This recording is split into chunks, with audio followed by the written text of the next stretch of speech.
ಈ ಜ್ವರದಲ್ಲಿ ಬರುವಂಥದ್ದು ಒಂದು ಕಷಾಯ ಅಂತಂದರೆ ಇದನ್ನು ಪಾನೀಯ ಅಂತೀವಿ, ಅಂದರೆ ನೀರು ಅಂತಲೇ ಅನ್ಬೋದು. ಇದರ ಹೆಸರು ಷಡಂಗ ಪಾನೀಯ ಅಂತ. ಷಡಂಗ ಪಾನೀಯ, ಈ ಪಾನೀಯಕ್ಕೆ ಬೇಕಾಗಿರುವ ಒಂದು ಸಾಮಗ್ರಿ ಷಡಂಗ ಚೂರ್ಣ. ಈ ಷಡಂಗ ಪಾನೀಯ, ಈ ಪಾನೀಯ ಅಂತ ಏನು ಹೇಳಿದ್ವಿ, ಇದನ್ನು ಹೇಗೆ ಮಾಡೋದು ನೋಡೋಣ. 1 ಲೋಟ ನೀರನ್ನು ಸೇರಿಸ್ತಿದ್ದೀನಿ. ಅದಕ್ಕೆ 1 ಚಮಚ ಅಷ್ಟು ಷಡಂಗ ಪಾನೀಯ ಚೂರ್ಣ ಅಂತ ನಿಮಗೆ ಸಿಗುತ್ತೆ. ಎಲ್ಲ ಆಯುರ್ವೇದಿಕ್ ಅಂಗಡಿಗಳಲ್ಲೂ ನಿಮಗೆ ಇದು ಸಿಗುತ್ತೆ, ಗ್ರಂಥಿಗೆ ಅಂಗಡಿಗಳಲ್ಲಿ ಕೂಡ ನಿಮಗಿದು ಸಿಗ್ತಾ ಹೋಗುತ್ತೆ. ಷಡಂಗ, ಷಡ್ ಅಂದರೆ 6 ರೂಟ್ಸ್ ಏನಿದೆ, ಅದು 6 ರೂಟ್ಸನ್ನು ಹಾಕಿರುವಂಥದ್ದು ಈ ಷಡಂಗ ಅಂತ. ಯಾವುದು ಇದು 6 ಅಂತಂದರೆ ಮುಸ್ತ, ಪರ್ಪಟ, ನಾಗರ, ಉದೀಚ್ಯ ಮತ್ತು ಉಷಿರ, ಚಂದನ. ಇದು 6ರದ್ದು ರೂಟನ್ನು ಷಡಂಗ ಪಾನೀಯ ಅಂತ ಕರೀತಾರೆ. ಇದನ್ನು ಈಕ್ವಲ್ ಆಗಿ ಮಿಕ್ಸ್ ಮಾಡಿ ಕಷಾಯ ಪೌಡರ್ ಫಾರ್ಮ್ಗೆ ತಂದಿಟ್ಟಿರ್ತಾರೆ. ನೀವು ಇದನ್ನು 1 ಲೋಟ ನೀರಿಗೆ 1 ಚಮಚ ಅಷ್ಟು ಹಾಕಿ 5 ನಿಮಿಷ ನೀವು ಅದನ್ನು ಕುದಿಸಿ ಅದನ್ನು ಸೋರಿಸಿ ಇಟ್ಕೊಳ್ಳಿ. ಆ ನೀರನ್ನು ನೀವು ಕುಡಿಯೋವಂಥ 1 ಲೀಟರ್ ನೀರಿಗೆ ಮಿಕ್ಸ್ ಮಾಡಿಕೊಂಡು ಆ ನೀರನ್ನು ಕುಡಿತಾ ಹೋದರೆ ಇಲ್ಲಿ ಆಮಪಾಚನ ಅಂತ ಕರಿತೀವಿ. ಅಂದರೆ ಆಮ ಅಂದರೆ ಟಾಕ್ಸಿನ್ಸು, ಆ ಟಾಕ್ಸಿನ್ಸನ್ನು ತೆಗೆಯುವಂಥದ್ದು, ಕ್ಲಿಯರ್ ಮಾಡುವಂಥದ್ದು, ಅದನ್ನು ಪಾಚನ ಅಂತ ಕರಿತೀವಿ. ಈ ಆಮಪಾಚನಕ್ಕೆ ತುಂಬಾ ಸಹಾಯ ಮಾಡ್ತಾ ಹೋಗುತ್ತೆ. ಈಗಾಗಲೇ ಹೇಳಿದ್ವಿ ಜ್ವರದಲ್ಲಿ ಆಮ ಟಾಕ್ಸಿನ್ಸ್ ತುಂಬ ಹೆಚ್ಚಾಗಿರುತ್ತೆ ಅಂತ. ಹಾಗಾಗಿ ಈ ಆಮಪಾಚನ ಆದರೆ ಜ್ವರನ ಪೂರ್ತಿಯಾಗಿ ಸರಿ ಮಾಡೋದಕ್ಕೆ ನಿಮಗೆ ತುಂಬಾ ಸಹಾಯ ಮಾಡುತ್ತೆ.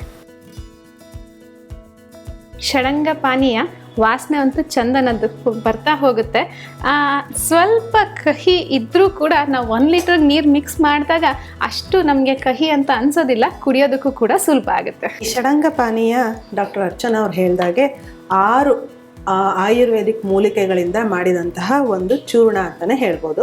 ಸೊ ಈ ಚೂರ್ಣದಲ್ಲಿ ಇರ್ತಕ್ಕಂತಹ ಮುಸ್ತ, ಪರ್ಪಟ, ಚಂದನ, ಉದೀಚ್ಯ, ಉಷಿರ, ನಾಗರ, ಈ 6 ದ್ರವ್ಯಗಳು ಜ್ವರಕ್ಕೆ ಯಾವುದೇ ತರಹದ ಜ್ವರ ಮೂಲ ಇರ್ಬೋದು. ಈಗ ಉದಾಹರಣೆಗೆ ಮುಸ್ತ ಯಾವ ಥರ ಕೆಲಸ ಮಾಡುತ್ತೆ ಅಂತಂದರೆ ಗ್ರಾಮ್ ಪಾಸಿಟಿವ್ ಹಾಗೆ ಗ್ರಾಮ್ ನೆಗೆಟಿವ್ ಬ್ಯಾಕ್ಟೀರಿಯಾದಿಂದ ಬರ್ತಕ್ಕಂಥ ಜ್ವರ ಆಗಿರ್ಬೋದು. ಹಾಗೆ ಪರ್ಪಟ ಅನ್ನುವಂಥದ್ದು ಡೆಂಗ್ಯೂ ಜ್ವರ ಆಗಿರ್ಬೋದು. ಇನ್ನು ಉಷಿರ ಅನ್ನುವಂಥದ್ದು ಯಾವುದೇ ಥರದ ಈಸ್ಟಿಂದ ಪ್ರೊಡಕ್ಷನ್ ಆಗುವಂಥ, ಅಂದರೆ ಇನ್ಫ್ಲಮೇಷನ್ ಆಗುವಂತಹ ಜ್ವರ ಇರ್ಬೋದು.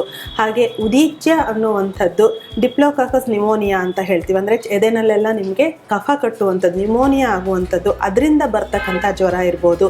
ಇನ್ನು ಚಂದನ, ಹರ್ಪಿಸ್, ಈಗ ಸರ್ಪಸುತ್ತು ಅಂತ ನೀವು ಕೇಳಿರ್ತೀರಿ, ಸರ್ಪಸುತ್ತು ಆದ ಟೈಮ್ನಲ್ಲಿ ಸಮೇತ ಈ ಚಂದನ ಏನು ಮಾಡ್ತೀವಿ, ಈಗ ಸರ್ಪಸುತ್ತು ಆದಾಗ ಜಾಸ್ತಿ ಪಿತ್ತದಿಂದ ಆಗೋದು, ಸೊ ಚಂದನದ್ದು ನೀರನ್ನು ಸಮೇತ ಹೇಳ್ತೇವೆ. ಹಾಗೆ ಜ್ವರ ಬಂದಾಗ ಚಂದನ ತೇದು ಹಣೆ ಹಚ್ಚೋದನ್ನು ಸಮೇತ ಹೇಳ್ತೇವೆ.